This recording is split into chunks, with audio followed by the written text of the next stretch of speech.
there's so many games to choose from that it was very hard to choose. So we just said, let's play as many games as we can fit in before the episode. And so then we can tell you guys what you should wish list and what you shouldn't wish list.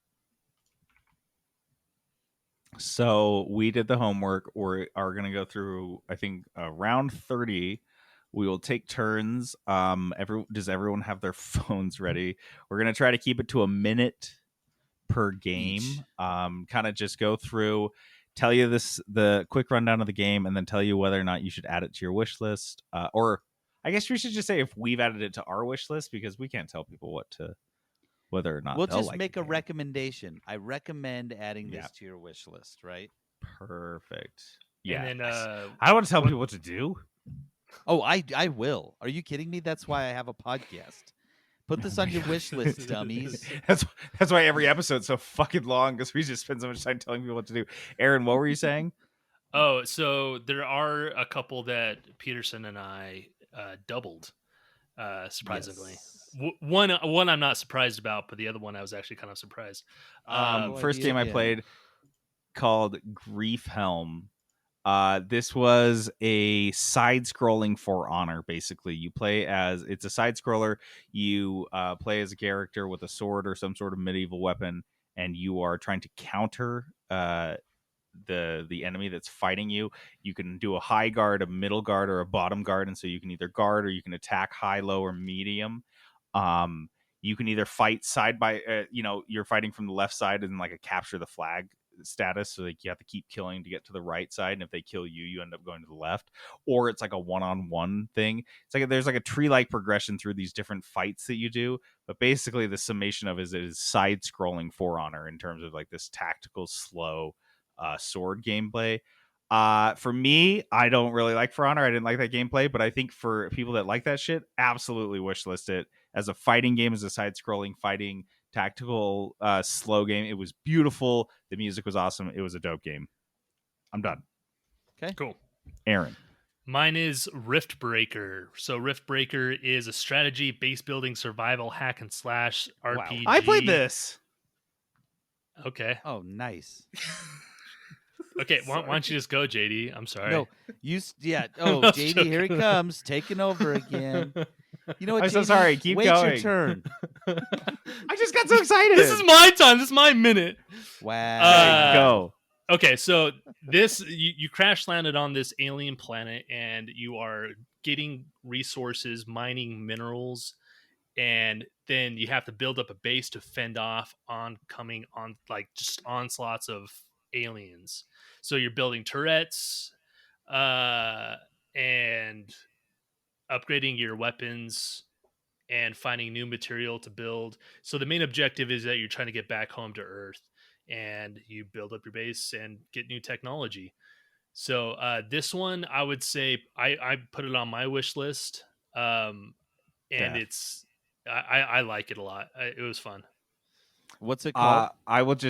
It's called the Riftbreaker, and I will just add a quick addendum that I thought the coolest part in it is there's looting and crafting, and as an RTS, you don't always see crafting. Definitely, there's looting and stuff, but having that crafting element gives you an incentive, because there's these huge waves of enemies to kill, and if you kill a huge wave of enemies and they all drop all this random loot, it's like, oh, cool, and then I can use this to build some stuff. So I loved that. I think it was definitely a wish list for me too. So Riftbreakers, if you like an RTS, it kind of reminded me of We Are Billions in terms of huge swarms of things that are coming and you have a heads up. But with more depth, for sure. Way more depth. There's so much stuff to do. It's insane. Go. Okay, so I played a game because Aaron was like, you got to play it. It sounds like a game that you guys have to play. And it was called BattleCakes. BattleCakes? It was a cupcake themed turn-based strategy JRPG style game. So you play as a cupcake and you get to design your cupcake. It's cutesy, it's kind of funny, and you're going in and fighting other cupcakes and pastries.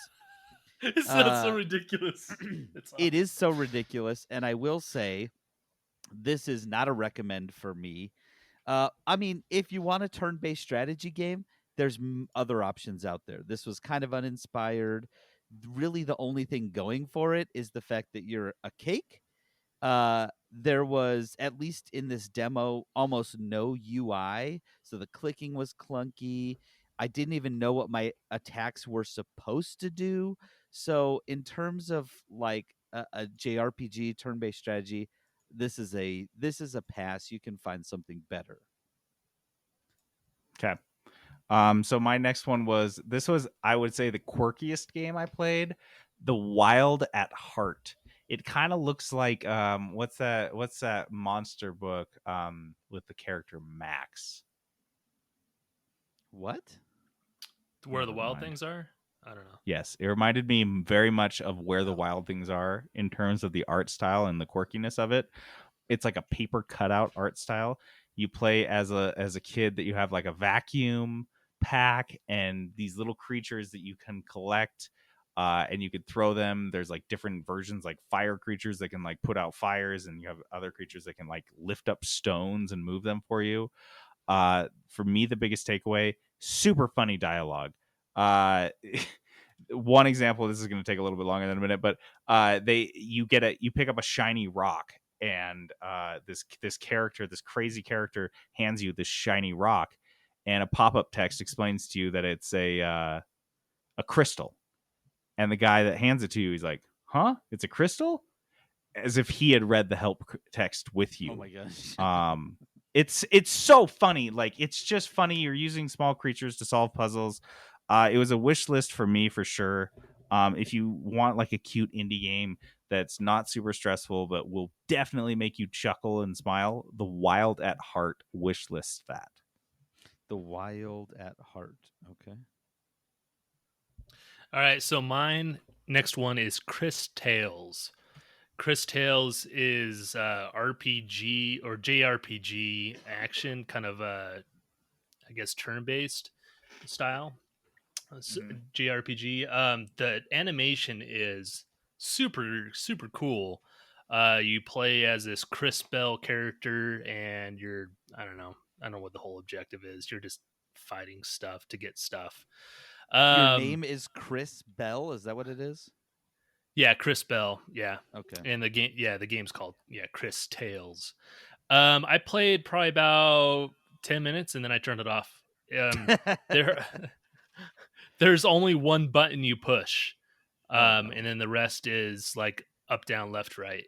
And it's just, I don't know. It was stupid. I turned it off pretty quickly. That's nice. It was a hard pass for me.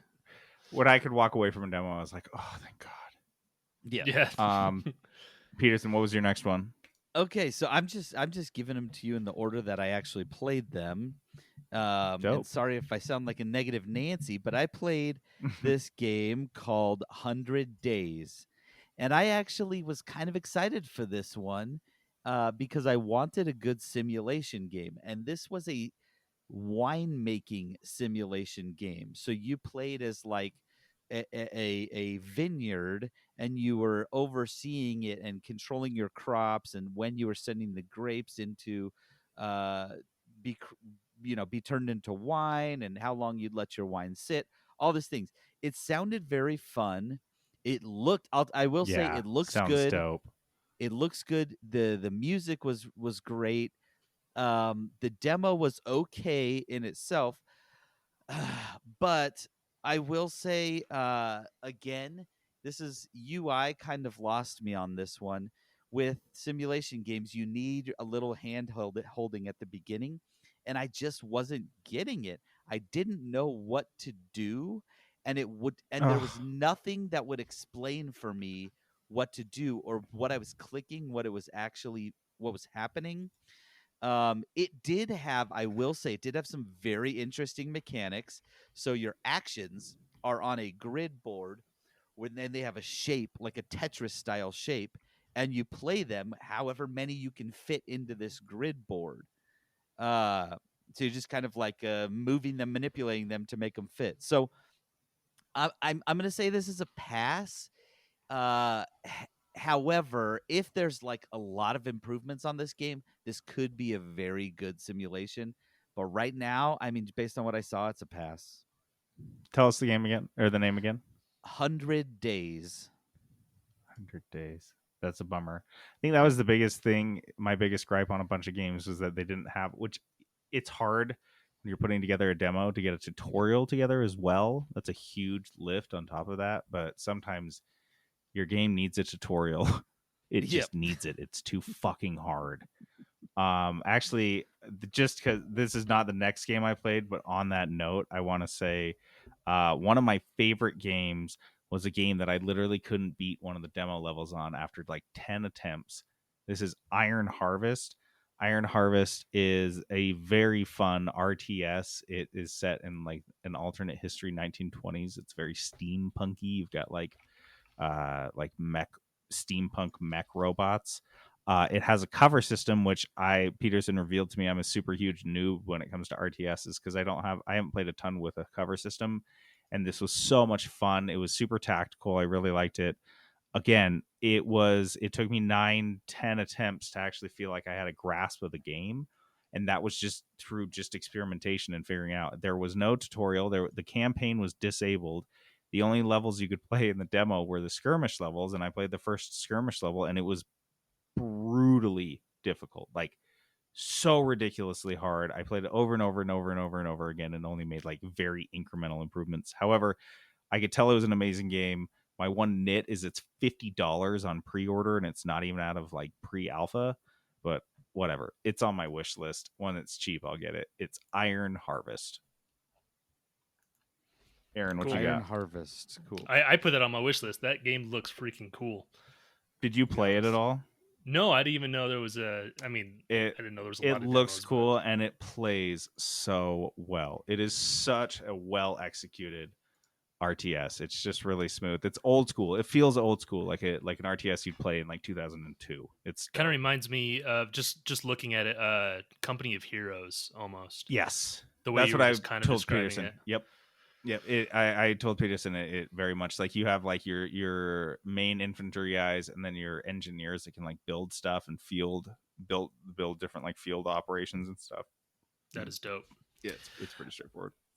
So my next one is the Dungeon of Naheulbeuk. I don't know. I can't. It's Naheulbeuk. Whatever. That just sounded like you were saying random letters. I know. They just got like a letter generator and just like, or just give us 10. Pulled a fistful of Scrabble letters out of a bag. So I kind of went on a trend of like turn-based RPGs, tactical type games. So this one, it's fantasy themed and you control an entire party. This one actually had a really good demo. It kind of really held your hand because there's a lot of nuance in the strategy. So basically it's a dungeon crawl. You're going into a dungeon and enemies are going to be coming at you. So when you're not in combat, you can move freely around the room, and then once you enter a room in combat, you organize your people within like a rectangle, kind of similar to like Total War games where you lay out your people, and then you have a ranger, warrior, a dwarf guy, magic, bow and arrow person. I like it quite archer. a bit. I think the term is archer. Bow and arrow type person. Bow and arrow Call dumb an arrow Peterson. shooter. A bower. I liked it. It was pretty good. A bower. It was, I think it's a French game, and the English is just, it's kind of bad a little bit, but they swear a lot and it's kind of funny. It's supposed to be whimsical. I put it on my wish list, but it kind of depends on how expensive it will be, probably. Okay, what's it called again? The Dungeon of Naheulbeuk. Spell it. You guys spell it for me. Naheulbeuk. Okay. Got that? You got that? Yeah. Naheulbeuk. Naheulbeuk. That's how I would bet say it's Naheulbeuk. Naheulbeuk. Yeah, I don't know. That's French. pretty good.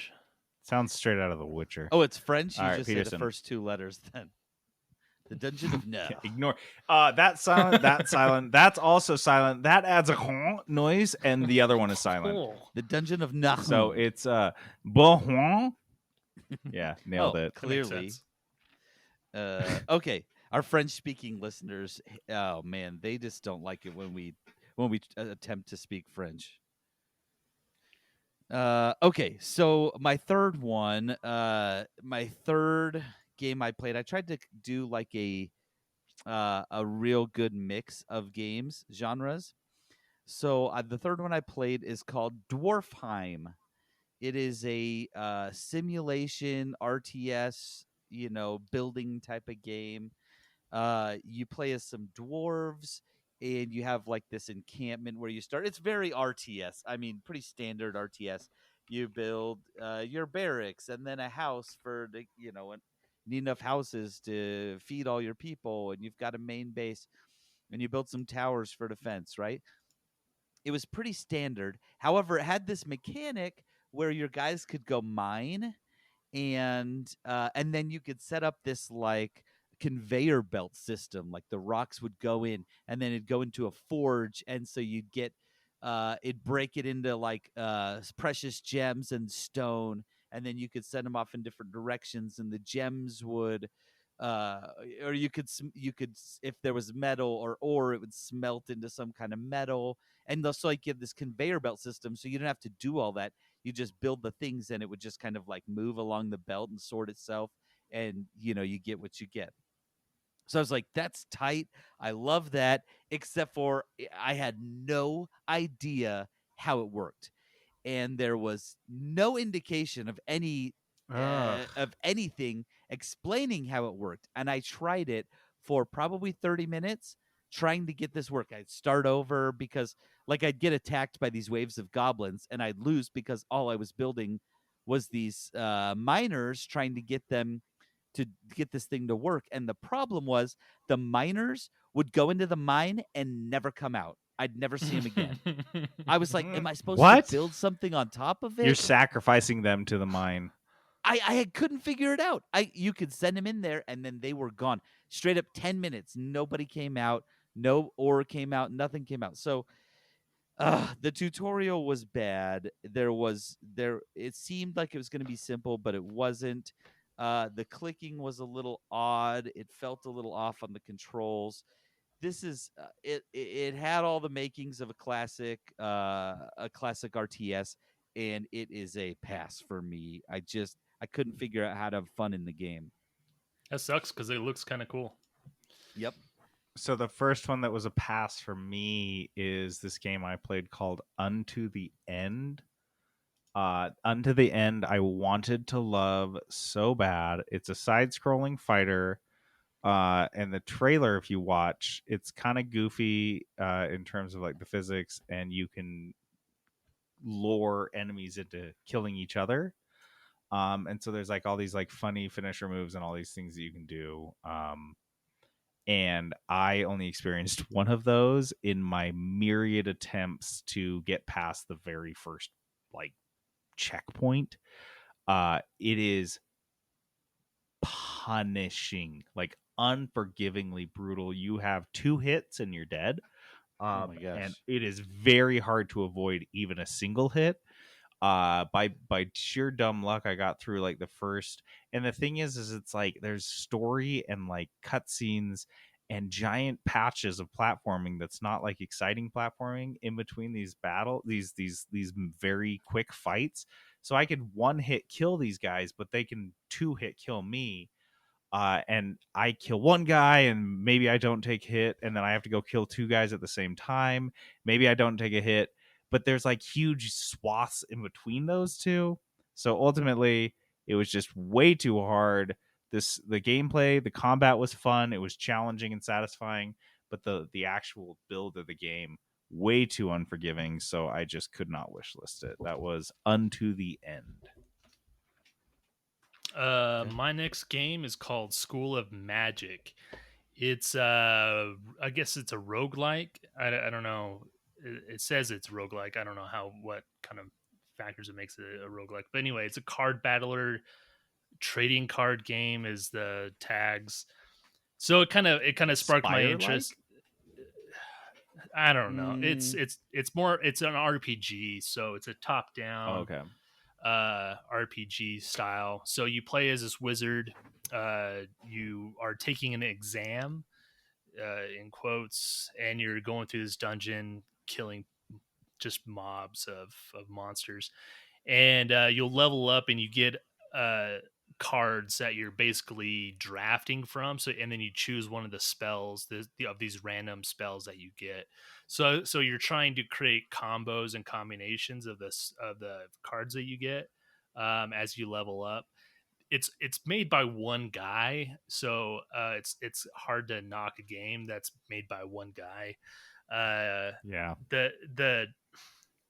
The camera and the movement needs a lot of work. I would say this is probably follow, not necessarily wish list or not wish list, but I would say follow it to see what kind of improvement the game makes.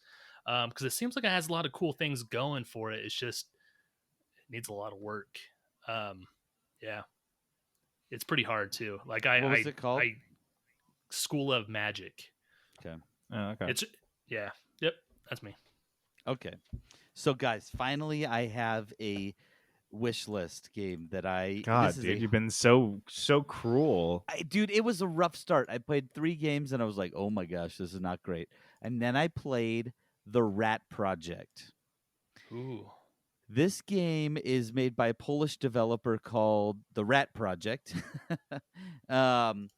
I think they're Polish. It was fantastic. So let me explain what this is. This is a story-based adventure RPG type of game, but it's 2D, and the combat is a card-based system. And you pick up cards by doing things in the game.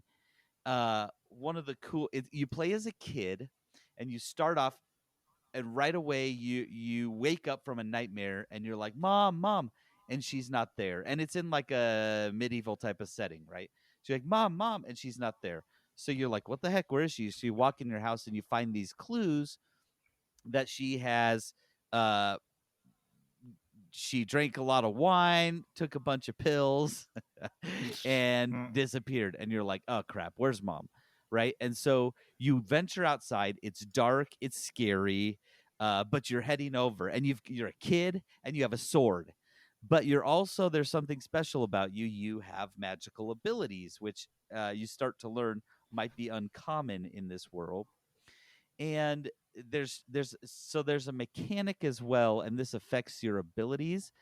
The mechanic is, so the decisions you make absolutely matter, which is really fun in an RPG. But the mechanic is, there is a curiosity scale and an anxiety scale. So you pick something and it says like how your kid is feeling, if he's like asking questions, but people will respond differently to them. Right? So your emotions influence your choices. It influences the narrative, the story, what's happening, your deck. The card-based combat was very good. It felt very put together. The game seemed hard. It was creepy. The music was creepy. It was mysterious. I loved it. And when the demo ended, I was like, no, I want to play it again. I think the demo's still available. It was honestly fantastic. It was a breath of fresh air. The game is called The Rat Project, which is the name of their studio, so they might end up renaming it. But it looked like it had a successful Kickstarter. This is a definite wish list for me, 100%. One of those games I kept thinking about. Dope. Good one for me that I loved was a game called Backbone. It's a side-scrolling mystery noir puzzle stealth game. It's got elements of it's got mild platforming, but like elements of point-and-click adventure games. And you can. Is it the one where you're you can talk? Raccoon? Yeah, you're a raccoon detective Nice. in a trench coat, and you're a private eye. and it's just like a classic mystery noir. You're trying to solve a puzzle. You end up talking to people, doing favors for people, so they'll let you do a favor for someone else, and then you'll be able to sneak into the back door of this club so you can like pick through things and like try to find out what's going on in the club. You find clues, you solve mysteries.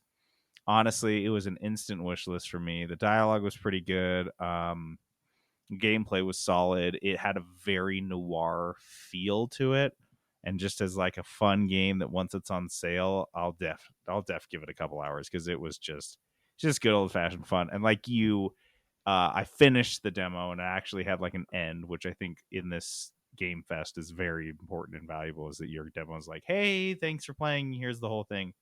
And at the end I was like, I want to keep playing, I want more. So yeah, it was dope. That's it's just called Backbone, which you'll not be able to remember because it really has nothing to do with the game. It should be called like Raccoon PI or some shit, but it's called fucking Backbone. So take that for what you will. It takes place in dystopian Vancouver, British Columbia. Incredible. It looks great too. It's so cool. It's awesome. It's awesome. All the things are all the characters are animals. The bears are the mafia, like shit like that. Like, it's pretty fun world building. They had fun with it, and it's fun to play. So, yeah. Zootopia the game. Yeah, it's like grown up Zootopia. Anyway, Aaron, what you got? My next one's called Fae Tactics. Oh, I played this one too. So Fae Tactics, it's a JRPG-ish, not JRPG. It's a tactics game, but it's kind of 16-bit animation style. So immediately, kind of like, oh, it's kind of cool looking. I didn't play it for too long. It's kind of a longer demo. How long did you play it for, Peterson? Oh man, probably 15 minutes. Okay. Yeah, it doesn't get much better after 15 minutes. So, oh my gosh. It's slow. Like, I played probably about 3 or 4 missions, probably 4 missions. There's some cool combos I think that you can pull off, but early in the demo it doesn't really show off what you could do. So I think demos just need to give you like, this is what you could do, and then start from the beginning. I don't know, because it seems like you're way underpowered. You don't understand what the game could be unless you put in several hours of it. But I don't know. It could be cool. Maybe I just didn't give it its due. But I didn't like it. Yeah, I'm gonna mirror you on that one. I wanted to like this game because the art style was fun. It's just like classic cartoony art style. So I was like, oh, this could be great. That's what I want. I want my JRPGs or my tactical RPGs to be fun. But this game, playing the demo, there was nothing to pull me in. Right? It was turn-based on a grid. You play as like this fairy human hybrid that has magic, and you have a pet dog and like a fish bird thingy. And so it's like, dude, yeah, this I didn't understand great. the fish bird. I was like, this sounds great. Cool. Like, you've got Pokemon pets and they have abilities and you're fighting. But you actually had very little for a tactic grid turn-based game. You had very little control of your character, because sometimes you would just click to like do your attack and it would like move your person to the spot where it would do the attack. You had to like aim in the right direction, and the controls maybe felt a little bit too touchy. It just there was nothing to pull me in. I played 2 or 3 different rounds, and I was like, I've played better tactic games, and there's better tactic games out there. There's just nothing to keep me interested in this game. Okay, so I played one that this is so easy. Occupy Mars. Occupies Mars is The Martian, the video game. It really is just a first-person Mars exploration sim. Like, you're literally getting, and it's pretty detailed. Like, you get into the rover, You close the door, you get into the seat, you operate the arm to pick up things and put it in the back of your rover that you can then deconstruct and turn into resources to build things. I honestly didn't play it longer than like 15-20 minutes because like I could tell where it was going, and I was like, I can't invest in building a town and doing all this type of stuff that I normally do when I know it's just a demo. That's my biggest issue, is like I'm like, I don't want to deal with like building the whole thing, getting all stoked and spending a couple hours and then being like, okay, see, it's gone forever. Thanks for playing. However, yeah, exactly. Immediate wish list for me though. Like a wish list game. This sounds like a dope game once it's out.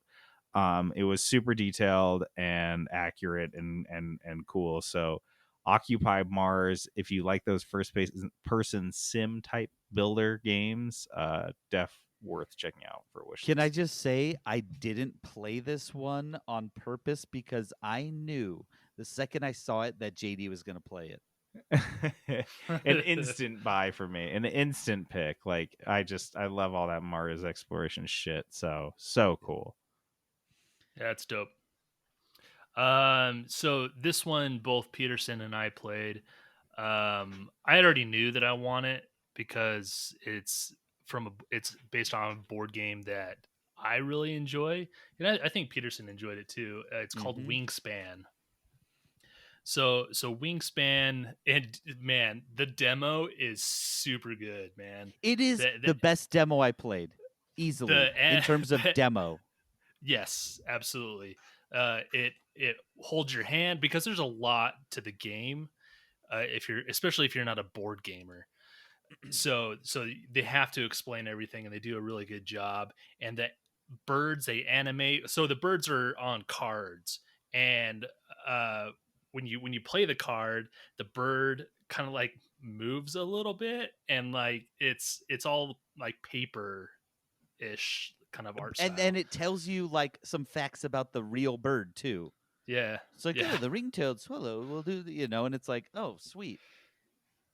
So the whole point of the game is you're collecting these birds and putting them into your I guess reserve or whatever, and you're feeding them bugs and stuff like that, and you're trying to create combinations of birds that score you a bunch of points. There's obviously a lot more nuance to that, but yeah, I'll say I really enjoy it. This is what I tell people about Wingspan, the board game. This is the best board game you would never think about playing if you just saw it, because it's called Wingspan. The art on the front cover is a big bird, and it's not what you look for in a board game. It doesn't look alluring. It doesn't draw you in.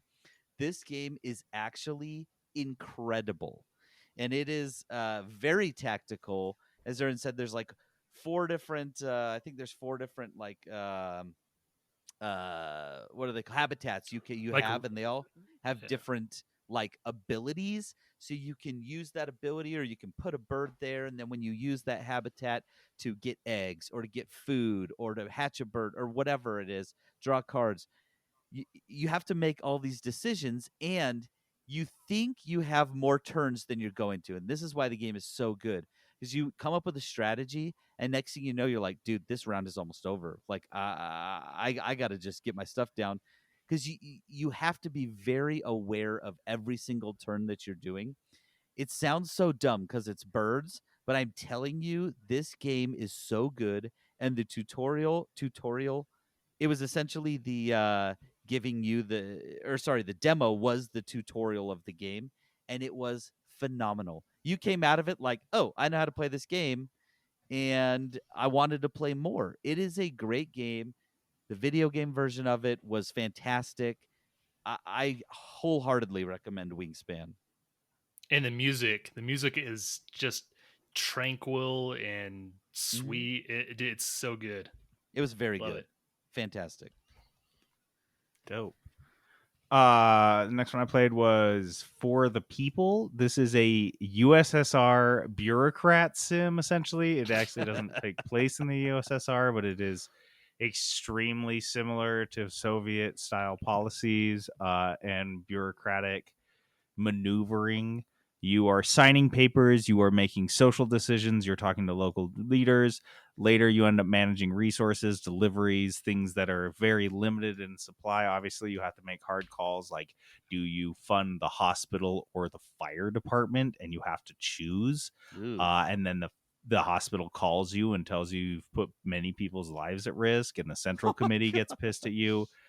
Dude, it is pretty immersive. It's hand-drawn art, like that they use kind of as cutscenes between the days, because it basically you do all these tasks and you get phone calls on like that Soviet style telephone that's ringing all the time, and you have to answer phones and stamp papers and sign things, and people drop by your office and you deal with that. And then once you've done all the things for the day, you advance the day. It's crazy. It was something totally fresh and new. I thought it was dope. I had a lot of fun. So for me, it was a wish list. It's called For the People.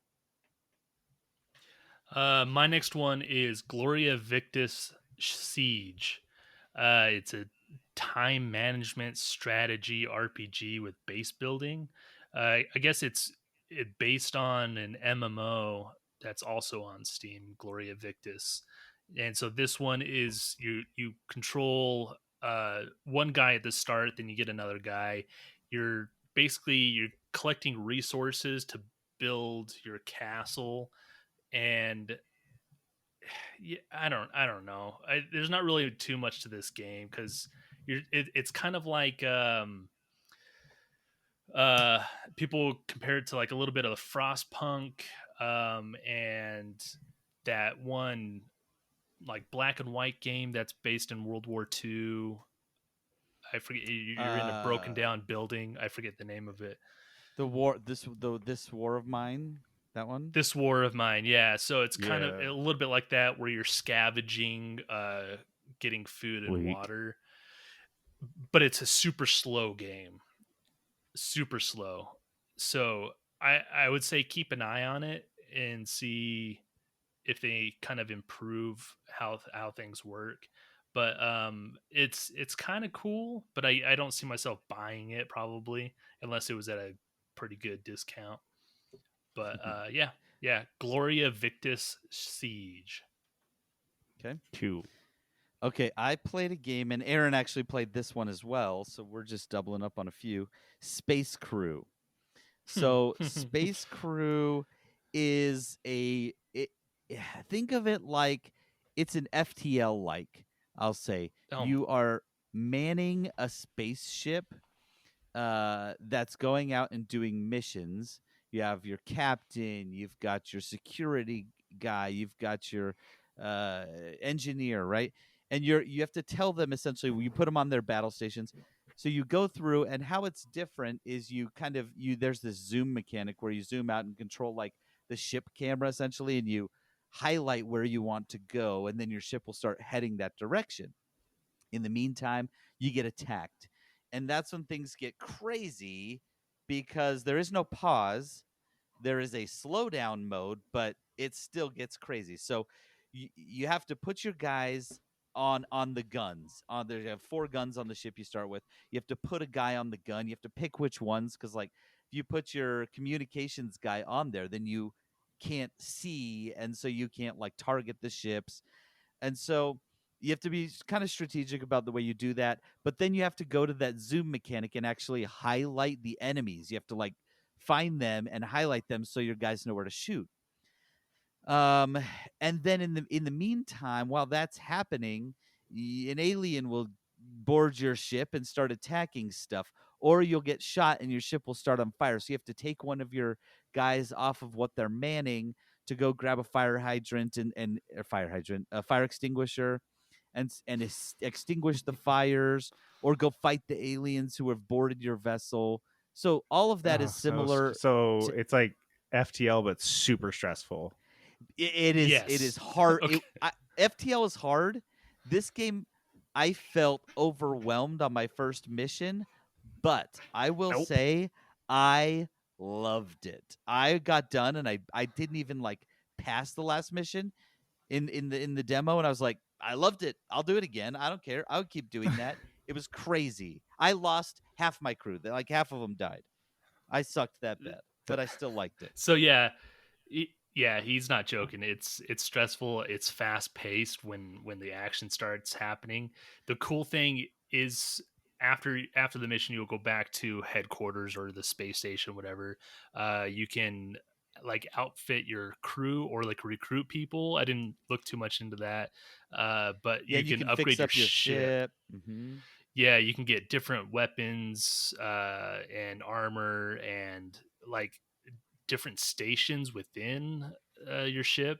It was kind of like there's a lot to customize, more than I thought it would be. Um, so did you choose the first actual mission you go on? Did you choose the fast route or did you take the slow, safe route?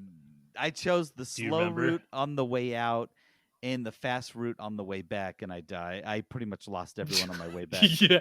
Okay, so if you take the fast route, like it's just a swarm of enemies. I don't know how anybody could pass that part and survive.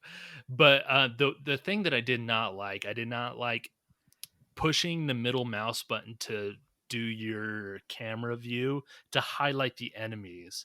I thought that was just kind of stupid. It didn't make a whole lot of sense why you would even need to do that to Just highlight. adds I an don't know. element.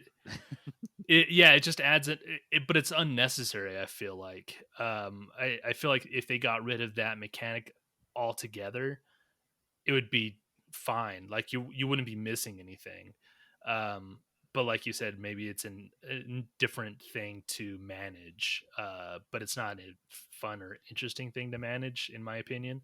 Uh, but I did like how you have to make the choices, like Peterson said, of which guy do you actually want to be shooting, and I actually forgot to put people onto guns, and I was like, why aren't like things dying? So Yeah. I was like, oh, okay. So, because you start The off with guns two don't work; people they're broken. yeah, because I think you start off with like one or two people on guns already, but there's two Yeah. empty guns, and so you have to put the two dudes on there. And then I have like 4 aliens board my ship, and I was like, just you, dude, go grab a gun, and Start killing it them. was oh my gosh, it was pretty bad. And then everything was on fire, and I died. So for me, this is a wish list. I really enjoyed it. I think the demo's still available if you look at their Steam page. This is one that I really loved. So I think Aaron wasn't as into it as I was, but this for No. me was a wish list game for sure. Dope. Yeah, I was gonna say I might not be as into it as you are if it's that stressful, but maybe you never know. Okay, so I played this game called The Survivalists, and talking to Peterson, it sounded like this came out of Team 17's indie dev studio thing. So this is another Team 17, the guys that did Worms and have published Monster Sanctuary that I've been obsessed with. This comes out of the same studio. This is The Survivalists, and I don't know. It didn't really strike me. You go around, obviously you create you craft yourself an axe that you can use to farm new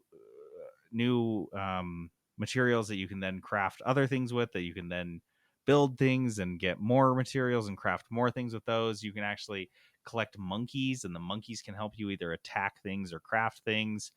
Ultimately, I don't think survival games of that order are really my jam. It kind of seemed Minecrafty.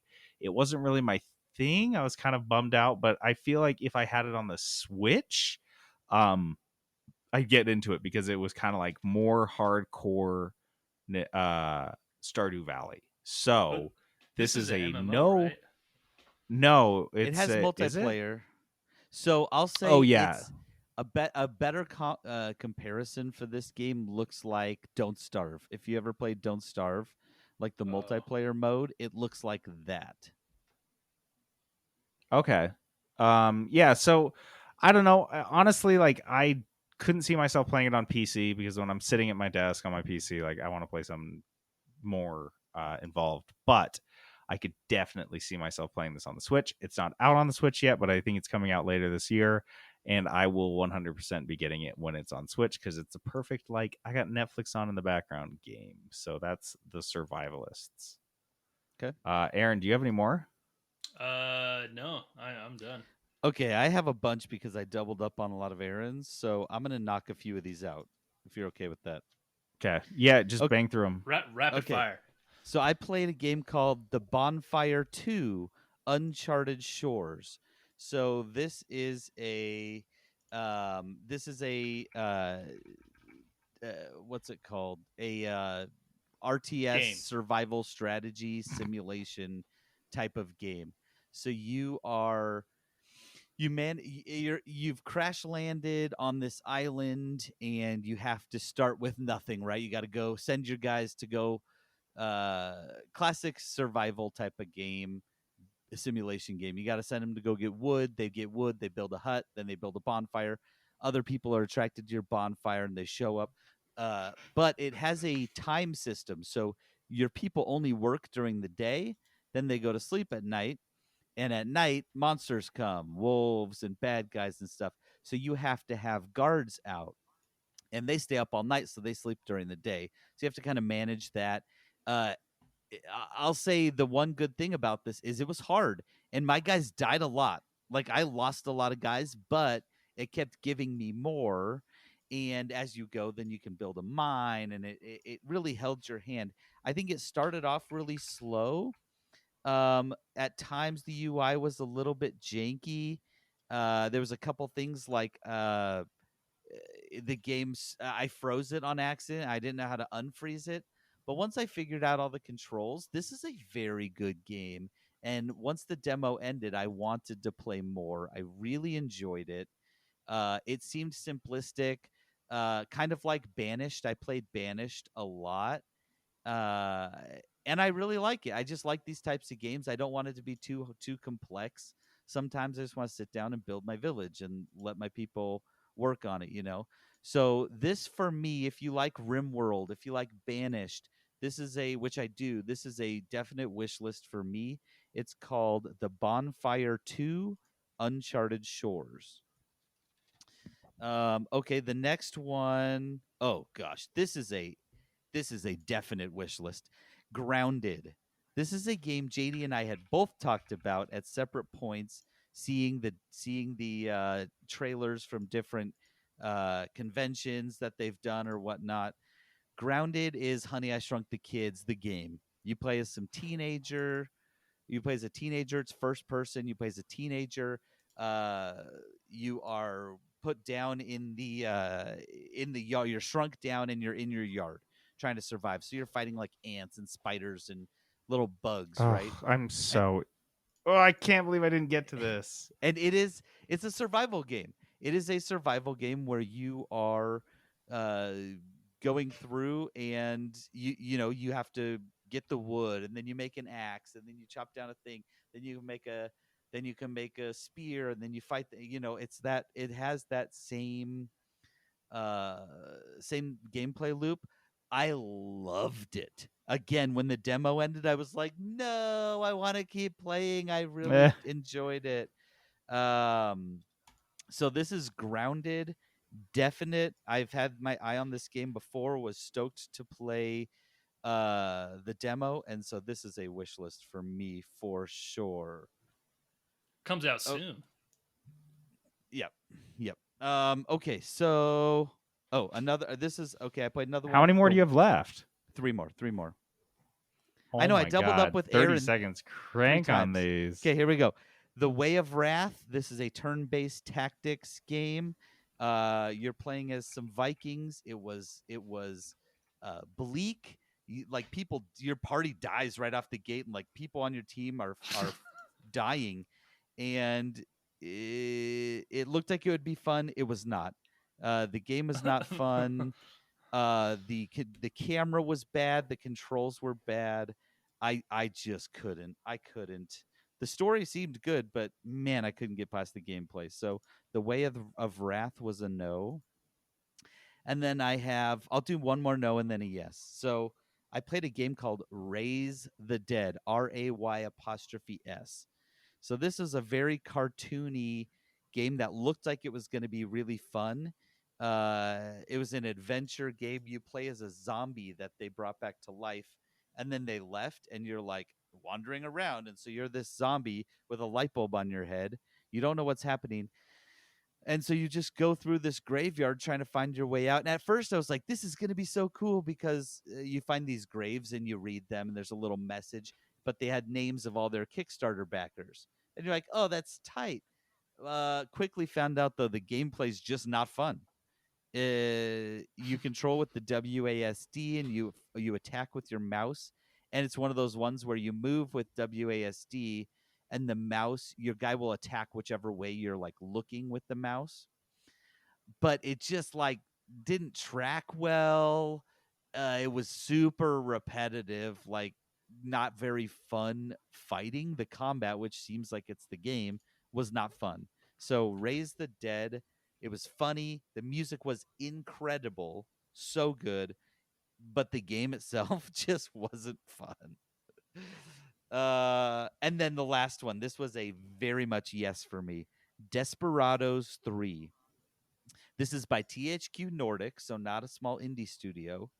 It is a point-and-click action stealth cowboy game, top down. So you start off the first mission, you're a dad and a kid, and you're trying to break into this place. You're avoiding detection. It's essentially a puzzle solver because like it shows where the guards are looking, and you have to like distract them, and then your dad will kill them by throwing a knife in their back or something. The UI was fantastic. Tutorial was incredible. It was really fun. It was like the cartoonish realism graphics.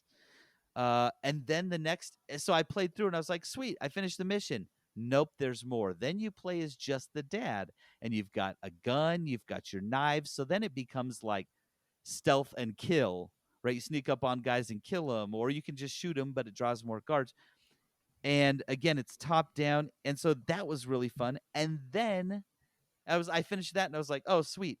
Nope, there's more. Then you play as two adult characters, and you control them each separately. So you switch who you're controlling. So again, there's like, one distracts, the other kills, and so this game was honestly so much fun, and it was another one that once I finished, I was like, I want to play this more. So this is Desperados 3. So that's all, right? That's all the games? I have one more. If you're all done. I'm all done. Go for it. The last one I played was called Partisans 1941. It is a slow, methodical stealth game. You play as a Soviet guerrilla fighter during the Nazi invasion of Eastern Europe. It was a really cool game. It's an awesome take on storytelling. It's kind of nerve-wracking. It's more or less top-down stealth. You can click on people and see their like cone of vision, and then you can kind of walk around them. You pick up new items. Once I did get to a point where I had a gun, and so there was gun combat and stuff, which was, like I said, it's more slow and tactical. It's not as rigid as you would see in like XCOM, for example, but it's very it's still like a far cry from like one-on-one gun fights and stuff. So Partisans 1941 for me was an instant wish list. It was super fun as a stealth game, and I think anyone that listens to this podcast knows I'm not that big of a stealth gamer.